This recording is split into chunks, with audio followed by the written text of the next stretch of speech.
ಹುಣಸಗಿ ಪಟ್ಟಣಕ್ಕೆ ನಂದಿ ಸೇವೆ ರಥಯಾತ್ರೆ ಬರಮಾಡಿಕೊಂಡು ಬೀಳ್ಕೊಡಲಾಯಿತು.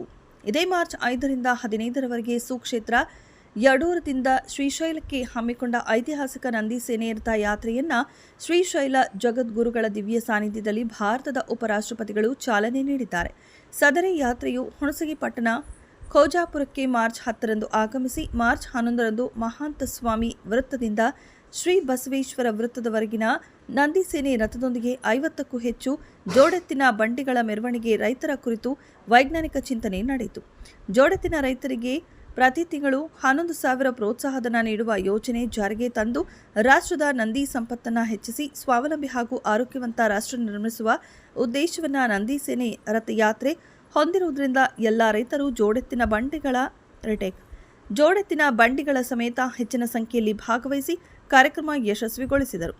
ಜಿಲ್ಲಾ ವರದಿ ಹನುಮಂತದೋರಿ. ಕ್ಷಣ ಕ್ಷಣದ ಸುದ್ದಿಗಾಗಿ ವೀಕ್ಷಿಸಿ ರಾಷ್ಟ್ರಧ್ವನಿ ನ್ಯೂಸ್ ಕನ್ನಡ. ನೋಡ್ರಿ ನೀವು ಈಗ ಬೆಂಗಳೂರು ಜೇಲಿ ಪಾಲಿ ಹೊರಗಡೆ ಅವ ತೊಳಕ್ ಹೋಗ್ತಾರ ಸಿಲಿಂಡರ್ದಾಗ ಅವ ಹೆಂಗಿರುತ್ತೆ ಹಂಗ ಆಕ್ಸಿಜನ್ ನಮ್ಗೆ ಹೆಚ್ಚಿದ್ರಿಲ್ಲ ಕೊರೋನಾ ಟೈಮ್ದಾಗ ಆಕ್ಸಿಜನ್ ಅನ್ನೋದ್ರೇನು ಇದೇ ಗಾಳಿ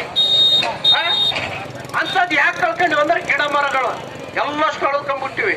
ಈ ಮುಂದಿನ ದಿನಮಾನದಲ್ಲಿ ಎಲ್ಲದಕ್ಕೂ ಒತ್ತು ಕೊಟ್ಟು ಈಗಾಗಲೇ ನಾವು ವಿಕಾಸ್ ಅಕಾಡೆಮಿಕ್ ವತಿಯಿಂದ ಬಸವರಾಜ ಪಾಟೀಲ್ ಶೇಡಮೂರರ ವತಿಯಿಂದ ಸುಮಾರು 5-10 ಲಕ್ಷ ಸಸಿ